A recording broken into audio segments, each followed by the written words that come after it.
ahashahemo z'akasheshe abantu ba Biafura omukajogo bagwerwa kagwe bwanyuma yo kushanga omuntu owamanywa nka muhereza Alex enzarwa ya Kanungu afire bamunagire hihi n'ekitindo omu Biafura kurigera abatura abatwire ne bakorana Alex ne bagira ngo abira mazire myaka myingi ari kutura nabo kandi ari kukorera emirimo ye omukajogo hamwe na Biafura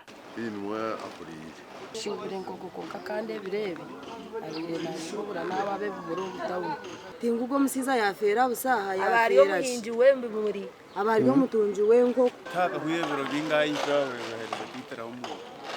atere stir na wenji jamaite nabo kure itkorara tari obukumbi bw'amani mwene polisi kunu yabateke obukumbi bw'amani amazuma gono gashara eki ni kikorwa cya kabiri omucweke kinkici umusande nk'ibire zihuyire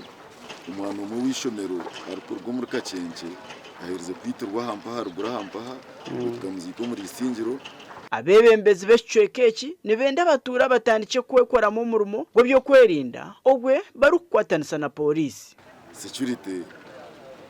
tekwemarira twine inamba y'aba polisi na UPDF nibace munonga basa kuma abantu bitu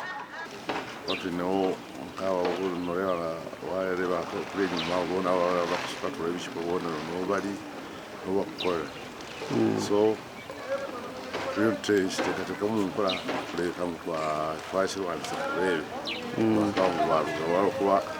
share polisi kurugaha kitebe kikuru ecyambarara niyo yatwara umubiri gwa muhereza Alex omukabafu kongerwa kuceberwa kumanye cyumwisire ningo kuba mwisire no polisi etayenda kugambira kamera zitu bitu yashaba batura kukwatanisa nabo haba heshonga yona omucanga erikwera arikiriza report ya polisi eyo mwaka 2022 nayoreka ko emansha z'obwisi ziyongera umwaka 2022 emansha z'obwisi zikeyongera obucweka bushatu n'akatonyezo bushatu aho emanja 1083 nizo zatungirwe wagerageranisa no mwaka 2021 aho emanja z'obwisi zabire ziri 1312 ahabwa TV West ndu Christopher Himsobwe.